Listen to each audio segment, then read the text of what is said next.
Gente boa de Araraquara, é sempre bom a gente vir aqui e rever fisionomias que a gente já se acostumou a ver quando a gente vem. Então é muito agradável isso. E permutar com vocês essas vibrações de simpatia, de apreço, que fazem com que a gente fique realmente satisfeito de ter vindo. Ir para casa alegre de ter vindo e querendo repetir cada vez mais. Então, todos esses anos em que a gente está ligado ao Consolador, nada mais é do que uma coisa boa que aconteceu na vida da gente. E então, quando a gente recebe um convite para vir aqui, a gente não perde a oportunidade e aceita antes que eles arrependam. É verdade. Quando a Francisca me passou uma mensagem para mim, eu rapidamente respondi: pode deixar que eu vou.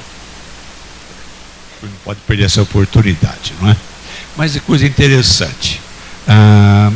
A gente já está na doutrina há muitos anos. Até eu brincava com a Francisca, porque, embora não pareça, a Francisca é muito mais velha do que eu. É verdade. Eu sou de 30 de agosto de 33 e ela nasceu um mês e alguns dias antes de mim. Quer dizer, isso na eternidade é uma diferença danada, né? É uma diferença danada. Mas isso aqui é bom, não é?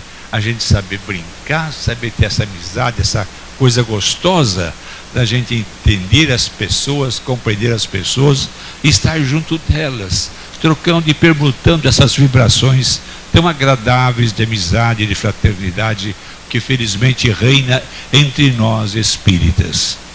Mas, por ser espírita, isso me lembra alguma coisa. Há muitos anos atrás, eu era bem jovem ainda, mas já labutava, já trabalhava na doutrina há algum tempo, e uma pessoa conhecida minha um dia perguntou para mim assim: Almeida, você é um cara que eu considero inteligente, você é um cara que tem ideias interessantes, se destaca na escola, uma coisa e outra. Eu não entendo como é que você pode ser espírita. Não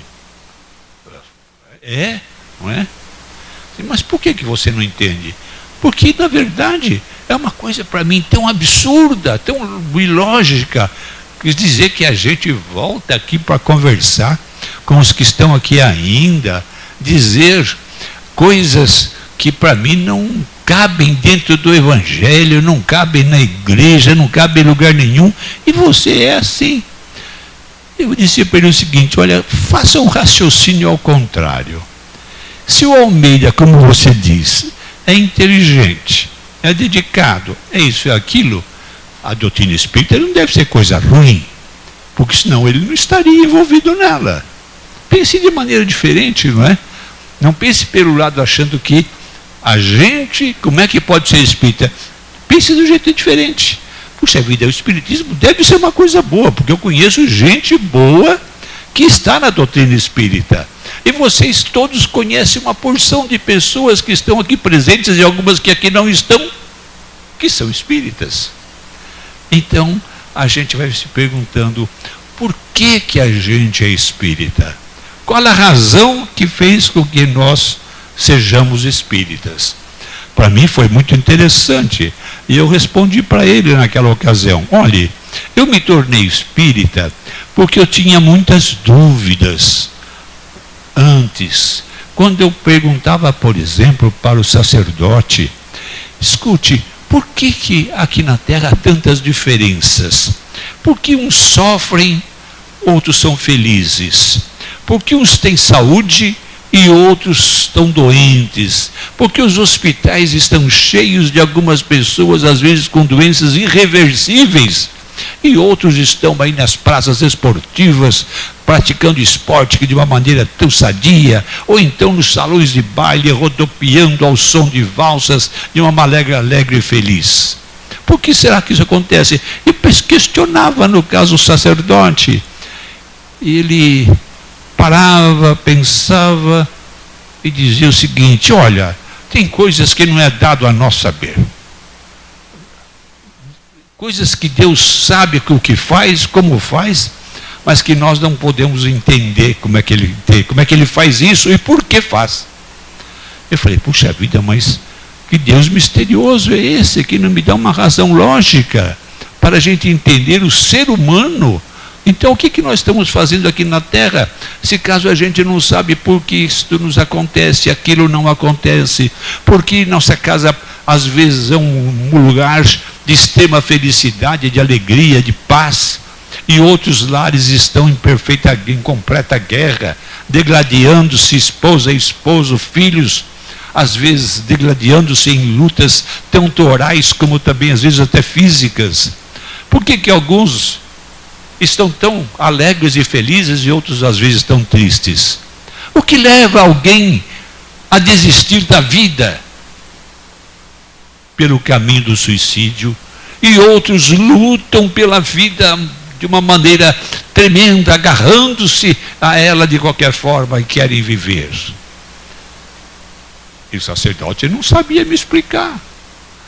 Mas se caso o senhor, que estudou para isso, que fez teologia durante tantos anos, o senhor que está sempre ligado à prece, ligado ao atendimento dos seus fiéis, o senhor não sabe me dizer isso? E eu tinha aquela dúvida, aquela pesquisa, até que por algum motivo chegou às minhas mãos algum livro de doutrina. E eu comecei a ler e comecei a sentir e ver naquelas páginas daqueles livros um sentido completo, absoluto. Comecei a ver as obras básicas de Kardec, e ali ele me explicava todas aquelas minhas dúvidas, me dizendo que eu era um espírito que não havia nascido ao mesmo tempo que os outros espíritos, que nós estávamos nessa caminhada em direção a uma coisa que que os livros chamavam de perfeição. Estávamos nessa busca, e alguns nessa busca se adiantavam mais que outros, enquanto outros ainda ficavam presos ao passado, ainda estavam imaginando coisas terríveis às vezes, para tentar explicar aquilo que eles não encontravam explicação. Mas a doutrina foi tão boa, foi tão salutar, que eu comecei a entender perfeitamente o problema da dor, o problema do sentimento, as razões da família, porque algumas famílias parecem que eram visitadas pela dor constantemente, em que havia desentendimento entre pai e filho, às vezes incompatibilidades entre a filha e os demais elementos da casa. Mas a doutrina me explicava completamente, e me dizia o seguinte, que o lar onde nós estamos inseridos, o lar é uma escola, onde nós aprendemos ao longo dos anos, e às vezes esses anos se prolongam por muitos e muitos, a gente vai aprendendo coisas que a gente não imaginava.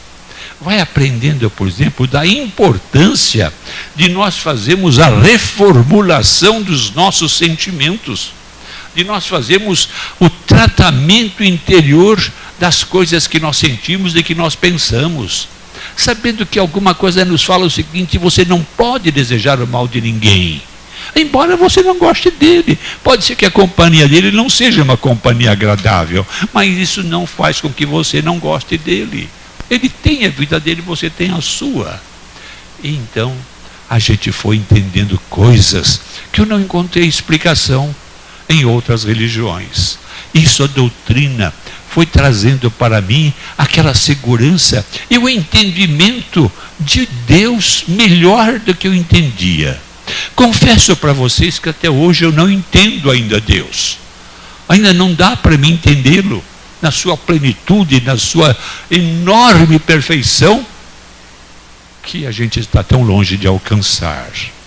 Mas começo a compreender que ele deve ter mecanismos engendrados pela sua perfeição, capazes de fazer com que cada um de nós seja conhecido.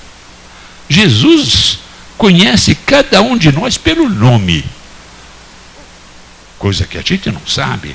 ao chegar aqui, por exemplo, quantos companheiros que a gente reviu a fisionomia, reconheceu a fisionomia, mas como é que é o nome dele mesmo? Jesus não tem esse problema. Ele sabe quem nós somos. Ele sabe onde nós moramos. Ele sabe a nossa família como é que é. E Ele consegue, dessa forma, dar para nós muito mais e melhor do que qualquer outro. Jesus é uma perfeição porque para nós é enorme. Tanto assim que às vezes as religiões confundem Jesus com Deus. Acham que Jesus é Deus. E daí, então, os Pai, Filho e Espírito Santo. Ora, Jesus não é Deus. Jesus é o nosso irmão mais velho. Mas é um irmão tão sábio, que nós perto dele, é como se nós fôssemos crianças ainda balbuciando as primeiras sílabas, as primeiras palavras, diante de tudo aquilo que nos é desconhecido e que nós temos que aprender de alguma forma. Então vejam que coisa interessante, a doutrina conseguiu trazer para mim essas noções, essas orientações que fazem com que eu fosse entendendo a mim mesmo, fosse entendendo as minhas imperfeições e fosse entendendo aquilo que eu tenho de bom. E quando a doutrina me falou isso, aí eu vi que eu podia fazer algumas mudanças na minha vida, no sentido de tornar as coisas cada vez mais conhecidas, mais familiares para nós. É tão interessante a gente pensar desse jeito e verificar que realmente o progresso é contínuo e infinito. Contínuo e infinito. Às vezes nós pensamos aqui, não é? Poxa vida, mas a terra é uma miséria, a terra é uma tristeza, estamos lá com aqueles povos, um guerreando contra o outro, nunca houve paz efetiva no mundo, sempre alguém estava guerreando com alguém, sempre alguém estava querendo matar o próximo. Isso sempre aconteceu na terra, não houve paz na terra ainda. Aliás, Jesus preveniu, não é? Eu não vim trazer a paz, eu vim trazer a espada. Por quê? Quando ele nos trouxe ensinamentos maiores, sabia que as pessoas ainda presas a um passado, arrastado, preso a pensamentos e a concepções já obsoletas, ainda insistiriam em querer fazer permanecer esses conhecimentos como se fosse a verdade maior. Ah, mas a coisa não acontece desse jeito, porque dia a dia as coisas vão mudando. Dia a dia as coisas vão se modificando. Cada um deve fazer a sua análise própria, verificar a sua vida, como eu era, como eu sou, como estão as coisas para mim. Será que eu estou melhorando? Será que eu aprendi alguma coisa? Eu ainda persisto naqueles conceitos errôneos que eu vivia no passado. Será que eu ainda participo daquela fase em que nós deveríamos retribuir a espada com a espada, a agressão com a agressão? Será que nós não atingimos ainda aquilo que Jesus preconizou há 2000 e tantos anos atrás? Perdoai. Quantas vezes, mestre, tenho que perdoar? 70 vezes 7 vezes, ou seja, 490 vezes. Temos que perdoar a alguém que nos ofende. Quando a gente começa a contar, antes de chegar nos 50, 60, a gente já se esqueceu da ofensa e está tudo certo. Essa é a técnica. Essa é o que a doutrina ensina para a gente. Não tome essas resoluções precipitadas, que às vezes a adrenalina que está circulando no seu corpo te obriga às vezes a uma reação menos pensada. Dá tempo ao tempo. Aprenda a escolher na criatura com a qual você está se relacionando, na criatura que faz parte da sua vida. Procure ver nela qualidades que você gostaria de ter, mas não tem ainda. Vamos encontrar sempre qualidades que nós não temos, mas que precisamos ter, precisamos lutar por isso, não é? Agora, nós temos que viver deste jeito que nós estamos, convivendo com pessoas boas, com pessoas não boas, Temos que conviver com gente de má índole, com gente de boa índole. Faz parte do nosso conviver, faz parte do nosso aprendizado. Aí é que a gente vai pensando o seguinte: por que será que alguns têm essa atitude, às vezes impensada, agressiva, violenta às vezes, para com os seus semelhantes? Às vezes aquilo que deveria ser pai e mãe vivendo uma vida que deveria ser de paz e de amor, às vezes mutuamente se agredindo. Por que será que às vezes aquele filho rebelde é aquele que está sempre na nossa casa nos avisando que não vou com a sua cara, não gosto de você? E onde está a razão disso? Pergunte para o sacerdote que vocês quiserem, e ele não vai saber dizer para vocês por quê. Vai dizer: são coisas de Deus, nós não entendemos. Mas a doutrina entende. A doutrina entende que quando nós estamos na nossa casa, no nosso lar, nós estamos fundamentalmente numa escola, que é vivida todos os dias e em todos os momentos, que é o aprendizado da vida. É o aprendizado da gente se respeitar, de querer bem uns aos outros. E aquelas colocações que Jesus fez através dos seus evangelhos vão ganhando força, vão ganhando aparência, para que a gente entenda que ele estava certo. Perdoar 70 vezes 7 vezes. Veja como ver perdão é importante. É muito importante. Tem até uma historinha que contam do Chico, não é? Que o Chico, certa vez, ele passava sempre por uma rua em direção ao trabalho que ele tinha, onde ele era um escriturário. Ele passava, e esse trajeto dele passava sempre em frente a um bar, onde rapazes, homens, estavam lá tomando a sua bebida, gargalhando. E quando o Chico passava na outro lado da rua, eles sempre brincavam: ô Chico, já vai fazer a sua macumba? Que hora que você vai voltar? Está muito trabalho hoje, é isso e aquilo. E aquilo deixava o Chico extremamente amargurado. Ele falava assim: meu Deus, eu vou indo para o meu trabalho de coração aberto para fazer bem aquilo que eu faço, e ainda tenho que ouvir essas pessoas falando essas coisas. Isso é insuportável, eu não consigo suportar isso, não é?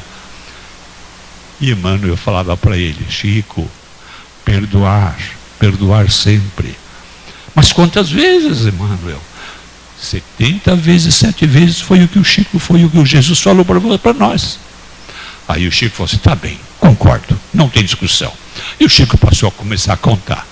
Passava no primeiro dia, alguém falava alguma coisa e falou: 1, 2, 3, foi. E assim 490 dias iam se passando, e ele ia somando, na esperança de que quando chegasse no 491, aí ele ia responder. Aí eu vou dizer para ele o que é ser bom e o que é ser ruim. Chegou no 490, o Chico falou assim: é hoje. Hoje nós vamos acertar essas contas, não é? E Manuel, preocupado com o Chico, falou: mano, Chico, o que você está pensando, Chico? Porque hoje eu já perdoei 490 vezes. E hoje eu posso revidar, porque eu estou de acordo com o Evangelho. Chico, você não entendeu o que está no Evangelho, Chico. O Evangelho, Jesus falou que era 490 vezes por dia, Chico. Não era na vida inteira. Era num dia, você tinha que perdoar essas 490 vezes. Aí você pode xingar, você pode falar o que você quiser. Mas não é isso aí durante toda a vida.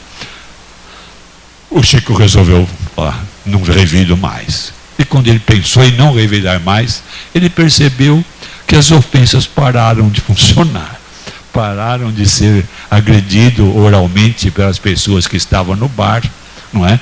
Que passaram a ver nele aquela pessoa tal, puxa vida, coitado desse homem, então dá paz para ele, porque ele passa todos os dias do mesmo jeito, nunca respondeu para nós, e nós ficamos perturbando e pararam de ofendê-lo. Então, veja que interessante. A hora que o perdão surgiu no coração do Chico, também cessaram as ofensas, cessaram as brincadeiras. E ele passou a ter então entendimento do que era perdoar. Aquele sentimento que a gente tem, muito gostoso, muito bom. E eu garanto para vocês que a gente vai vivendo experiências ao longo da vida que confirmam exatamente isso. Eu tenho um caso pessoal que bastante, para mim, foi uma lição que eu tive que foi muito boa. Me permitam contar para vocês. Eu era cliente do Banco do Brasil, que é na Vila Prado e tal, e 4 horas fechava o banco, cerrava as portas. E aquele dia eu tinha que fazer um pagamento importante no banco. Mas chovia demais. Eu estacionei meu carro a uns 50 metros de distância, que era onde eu encontrei o lugar, e fiquei aguardando. Quando faltava aí uns 5, 6 minutos para o banco fechar, eu resolvi enfrentar a chuva aí, porque eu não podia deixar de pagar. Quando cheguei lá, o porteiro estava com a porta fechando, já estava encostando a porta. Eu não tive dúvida. Toquei o pé na porta, travei a porta, porque falei, por que agora não vai deixar eu entrar? Ah, vai, né? Estava pronto, o barraco estava formado. Aí, quando começou aquela discussão, entra, não entra, pode, não pode e tal, o gerente que estava lá dentro, vindo aquela confusão, e ele conhecia a gente, então ele chegou lá, o que está acontecendo tal, eu expliquei para ele, o guarda retrucou tal, aí o gerente me levou lá para dentro, me atendeu, recebeu o que tinha que receber, e falou assim, vai em paz, hoje tem dias que a gente não está bem mesmo, vai em paz, está tudo certinho. Quando eu ia saindo do banco, eu saí batendo o pé no calcanhar, batendo firme o calcanhar no chão e olhando para o vigilante daquela maneira, está vendo, né? Vê se eu paguei ou não paguei, né? E ele pegou, ele se recolheu na sua função e aguentou.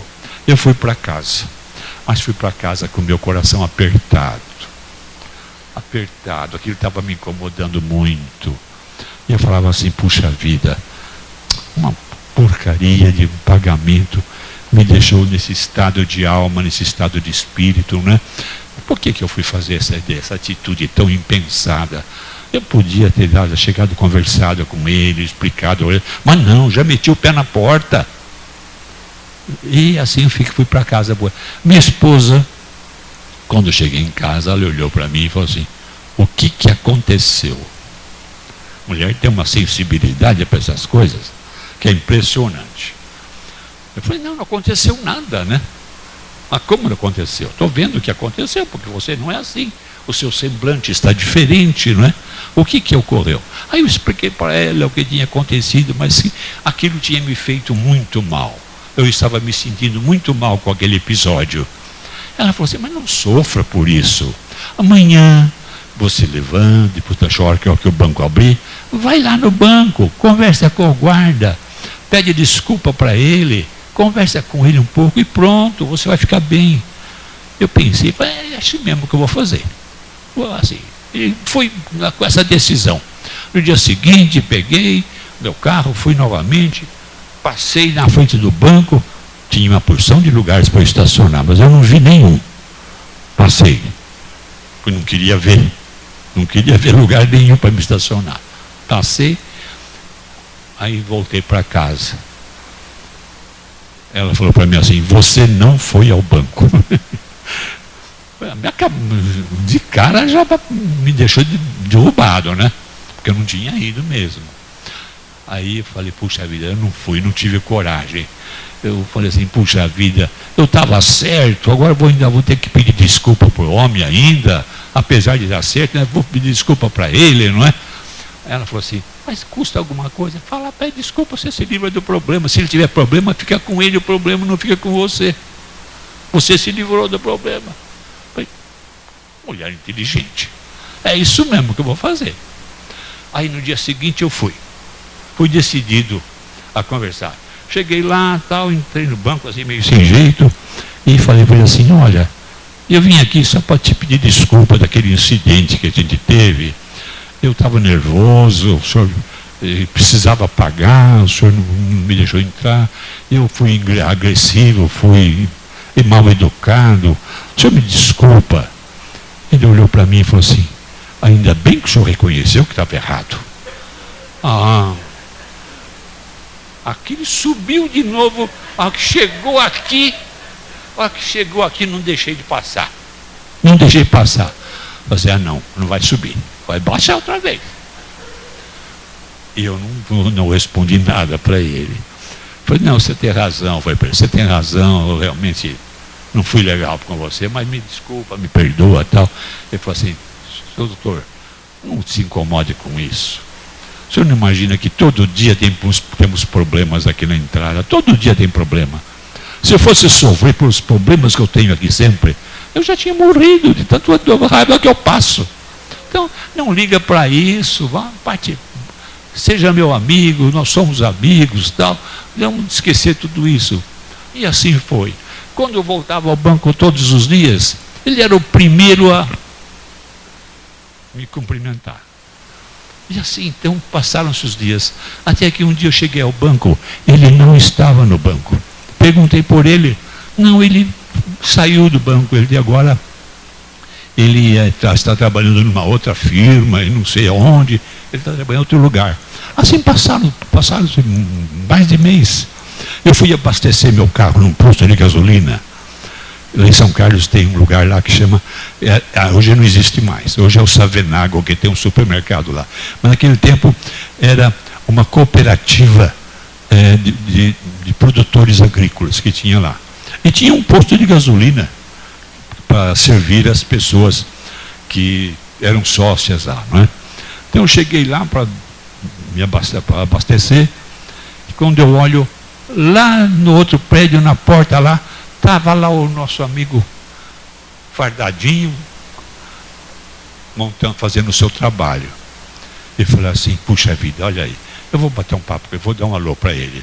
Mas eu não cheguei a mudar 2 passos, ele de lá já agitou a mão para mim. Tudo bem, tem que lá, tal. Aí eu fui lá, batemos um papo amigo, gostoso, tal. Ele me abraçou, eu abracei e fui embora. Gente, e se eu não faço isso? Se eu não tenho uma mulher que tinha sabedoria para me explicar aquilo, eu ia continuar com aquela minha raiva, com aquela minha decisão de não querer me humilhar. E tinha guardado aquele problema para mim o resto da vida, talvez, não é? Quando eu resolvi de uma maneira tão simples, tão fácil. Ali nós temos um amigo. Se quando eu partir para o plano espiritual, se porventura encontrar com ele lá no plano espiritual, estejam certos que nós vamos nos cumprimentar. Oi, estamos aqui de novo. E vamos nos cumprimentar de uma maneira muito agradável, muito gostosa. Ao passo que, se caso eu não tivesse pedido aquela desculpa, até hoje aquilo ainda estaria me amargurando no coração, cutucando o meu sentimento. Então veja como é bom, quando alguém tem algum problema com a gente, e você é o primeiro a chegar para a pessoa e falar bem, olha, fulano, não vale a pena a gente estar com esse desentendimento, vamos nos entender, me desculpem se eu te ofendi, tal, vocês não imaginam como isso é bom, porque se eu perdoo ele, eu estou livre do problema. Mas se ele não me perdoar, o problema passa a ser dele só. Só ele tem problema. Eu não tenho mais, porque eu perdoei realmente e faço isso de coração. Então ele vai ficar com o problema. Esse problema não me pertence. Até por uma questão de inteligência, a gente tem que fazer isso, né? Aliás, dizer que se o malandro soubesse quanto é bom ser bom, ele seria bom ainda que fosse por malandragem. Ele seria bom ainda que fosse por malandragem, nem que fosse para se dar bem na vida, mas ele faria isso. Então, entendamos isso aí. Como é que as coisas acontecem? Como é que nós estamos aqui, por exemplo, trocando essas ideias, vocês pacientemente estão me ouvindo, não é? E o que está fazendo isso aqui? Faz com que em torno de cada um de nós está transparecendo, para quem tem olhos de ver, para quem tem evidência, em torno de cada um de nós existe como uma silhueta acompanhando o nosso corpo. Isso chama-se aura. A aura de cada um de nós revela os nossos sentimentos, revela como nós somos na verdade. Aqui na Terra, a gente pode enganar um ao outro, sabe? A gente pode passar um verniz na cara de pau que a gente tem às vezes, e enganar as pessoas, né? Não, pô, o cara é legal, o cara é bacana, tal, né? Já disse, caso vocês observarem os comícios políticos, as declarações políticas, vocês vão ver como é que eles são hábeis em passar verniz. Porque você fala assim, poxa, o cara tem ideias brilhantes, né? E às vezes é um safado sem vergonha, mas a gente acha que ele tem ideias brilhantes, que ele vai resolver o problema nosso e do mundo inteiro. Por quê? Porque nós estamos apenas vendo a parte externa. Nós não estamos vendo aquilo que nós chamamos de aura da pessoa. Porque essa aura, para os médiuns videntes com essa habilidade, com essa capacidade, e também para os espíritos de uma maneira geral, quando eles olham para um espírito ou olham para nós, eles já sabem quem nós somos. Por quê? Porque está desenhado em torno de nós a nossa aura. E a nossa aura tem uma coloração especial, dependendo dos nossos sentimentos. A aura de uma pessoa boa é sempre agradável de ser vista, é sempre agradável de ser apreciada. Ela tem contornos firmes, certos, ao passo de que uma pessoa de mau sentimento, uma pessoa que tem ódio, que tem raiva, esse contorno da sua aura é irregular, é uma coisa toda tremida e com cores desagradáveis de se ver. Cores desagradáveis. Então, para um espírito, não adianta a gente querer enganar, porque a gente não engana. Porque ele tem essa habilidade de, vendo a nossa aura, saber quem nós somos.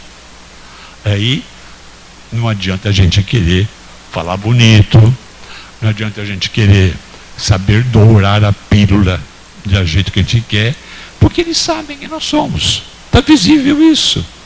O que acontecia com Jesus? Quando Jesus estava em qualquer ambiente, ele sabia dizer logo quem ele estava lidando. Quando ele lidava com uma pessoa que era pecadora, o que ele falava? Ele curava a pessoa e dizia, vá e não peques mais, para que não te aconteça coisa pior. Olha isso. Vá e não peques mais, para que não te aconteça coisa pior.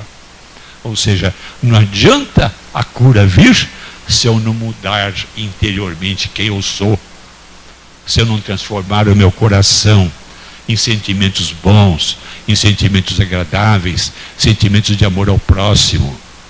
Então, vá e não peques mais. É a recomendação do Cristo. Tão claro, não é?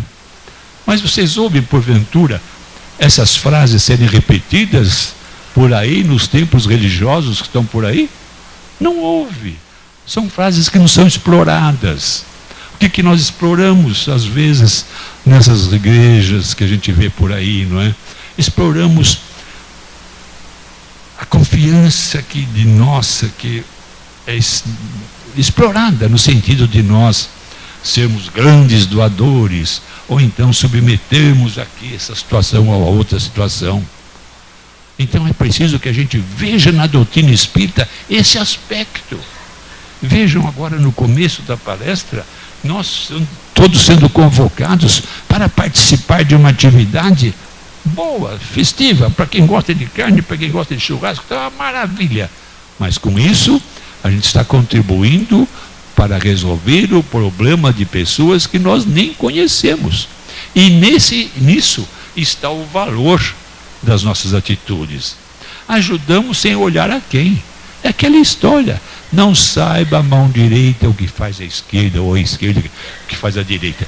Eu costumo usar a sua forma, porque pode ter algum canhoto. E ele vai fazer, não é comigo. Então, é dos dois jeitos sérios, dos dois jeitos vale, sabe? Desculpe, Deus, eu brinco com as coisas, mas é verdade, é sério. É sério. Então, a gente então vê que as palavras de Jesus têm esse significado profundo que fazem mudar as nossas maneiras de ser, a nossa maneira de viver. Importante isso aí. E é isso que eu gostaria de dizer para vocês, que em casa, na nossa casa, todos nós temos obrigação de transformar os nossos lares em escola, em hospital, em tudo aquilo que ajuda nós a construirmos alguma coisa de melhor. E como é que a gente faz isso? é com boas palavras, é com bons gestos, é sendo verdadeiros, é sabendo amar a pessoa que está próxima de nós, porque o próximo é quem está próximo mesmo. Então, como é que a gente pode amar o próximo se a gente às vezes é mal educado para com um filho ou para com a esposa? Ou vice-versa? Não é? Não pode. A gente tem que ser dessa maneira, desse sentimento verdadeiro de perdão, de amor ao próximo, de querer o bem das pessoas. E quando sabemos que alguém não está bem, a gente começa a sentir aquela vontade enorme de fazer com que ela melhore. Sabemos que uma pessoa está passando por um momento difícil, seja ele de qualquer natureza, vibrarmos em benefício daquela pessoa. Não nos importa quem é ela, não nos importa.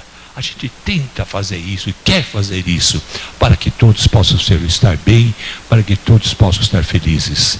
Saibam então que nós podemos criar na nossa casa, naquele ambiente onde nós vivemos, um lugar aprazível, gostoso de estar lá, onde você entra e já percebe que o ambiente é salutar, que o ambiente é sadio. Ao passo que tem lugares que você entra e você recebe aquele impacto, né? Nossa, não quero ficar aqui muito tempo, quero ir embora.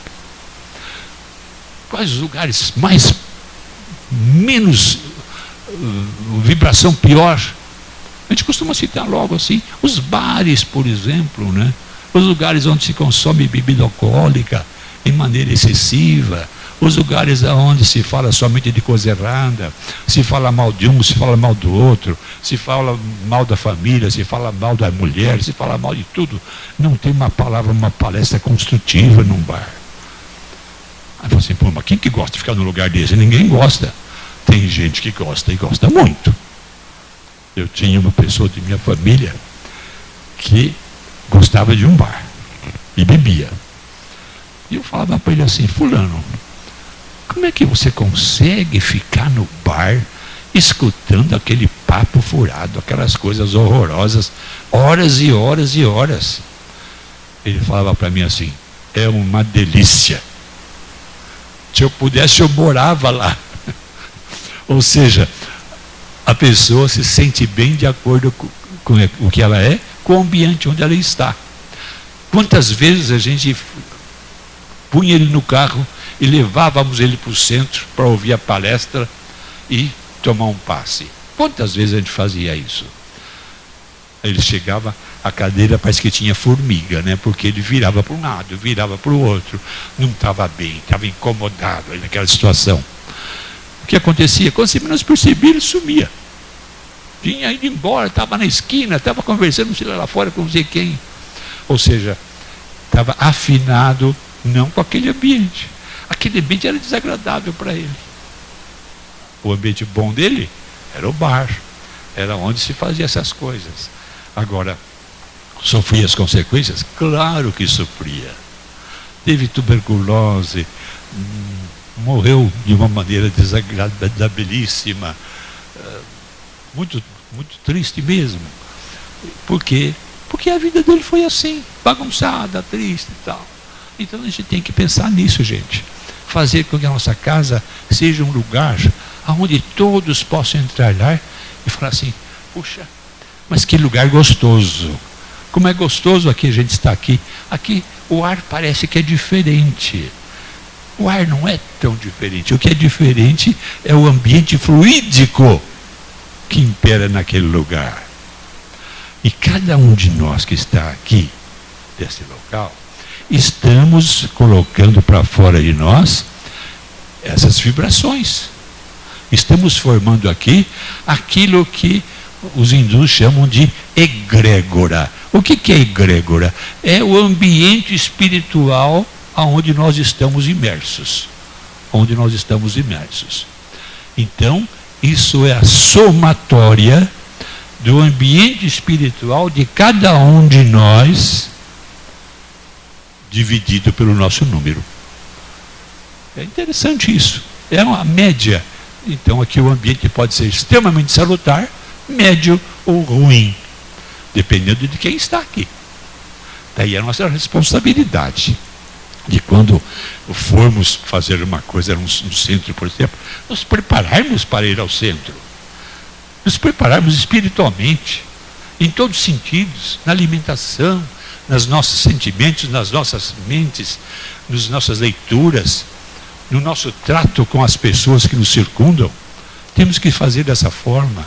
Aí vamos ao centro e a gente olha, mas que gostoso, não é? Fisionomias sorridentes, pessoas alegres, pessoas felizes, pessoas que passam a vibrar. Por quê? Porque neste momento, não tenham dúvida alguma, existem centenas de espíritos amigos, benfazejos, que fazem parte do corpo espiritual desta casa, que estão visitando a cada um de nós, examinando cada um de nós e vendo quais são as nossas necessidades, vendo o que nós precisamos, o que dá para consertar, o que não dá para consertar, o que é nossa prova, o que não é nossa prova. Estamos sendo visitados. Aí a gente vem ao centro e vai para casa feliz. Muitos vêm tomar o passe. Não estou dizendo, eu digo a ponta para baixo, mas não estou dizendo aqui do lado da casa. Em qualquer casa espírita, não é? Vai tomar o passe, chega lá, toma, sente-se melhor, sai de lá, volta ao seu dia a dia comum, aos seus problemas, não faz nada para mudar, não faz nada para se modificar, e voltam os problemas. Ele vai 1, 2, 3 vezes, eu me senti melhor, mas não resolveu nada, tudo volta tudo outra vez. Vocês devem saber, conhecer casos assim. Eu tinha um caso no COEM, que é o Centro de Orientação e Educação da Mediunidade, um japonês, o Kazu. O Kazu era um cara legal para conversar com ele, bonzinho, mas ele tinha sérios problemas de comportamento.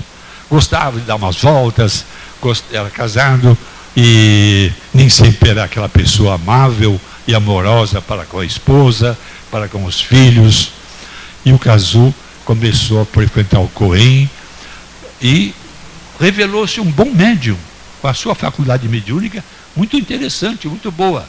Ele participava dos nossos trabalhos e quando acabava o trabalho ele dizia o seguinte para nós: eu não sei o que acontece comigo. Durante o trabalho, eu tenho as comunicações, eu tenho uma vontade enorme de ser bom. Mas quero mudar, eu não quero ficar desse jeito, eu quero ser cada vez melhor. Depois eu vou embora, aí vai passando, eu volto a ser o Kazu que eu era. Por isso, porque ainda não conseguiu vencer aquilo que é dele, aquele sentimento, aquelas coisas que fazem parte do seu eu. É preciso luta, é preciso trabalho, é preciso dedicação e aprender as técnicas que a doutrina ensina de como fazer isso. Muito fácil. Amar o próximo, orar com sinceridade, vibrar em benefício de quem precisa.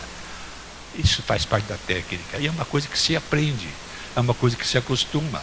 Basta nós sermos os nossos primeiros vigilantes, aqueles que mais cuidam de nós mesmos, que olham para dentro de si e falam: não está bem, precisa mudar, precisa modificar, e faz força para isso, acaba mudando, acaba modificando cada vez mais. Veja que coisa interessante. Então eu gostaria de deixar, as horas já nos falam que estamos na hora já de terminar, estamos até passando. Ela é brava. E então temos que terminar, mas eu gostaria de deixar esse recado para vocês, que a gente pode ser feliz, pode ser feliz. Gente, vocês não imaginam quanto eu sou devedor aqui na Terra, quanto eu sou devedor para com Deus, para com a espiritualidade amiga. Eu tenho 92 anos. 92 anos, eu não tenho uma dor no meu corpo. Eu durmo a noite inteira. Me dou bem com todo mundo me trata bem e eu trato bem a todo mundo. Isso é uma coisa tão gostosa de ser assim. Quando você é feliz? Eu sou extremamente feliz. Eu sou extremamente feliz. Ah, mas você então não, já não devia estar aqui na Terra, né? Mas quero que ela está aqui. Eu gosto de viver. Eu gosto de estar em relação com os meus companheiros, no centro especialmente. Então, a gente tem que amar a vida, porque a vida é a oportunidade que nos é dada de fazermos mais rapidamente aquilo que na espiritualidade às vezes demora muito mais.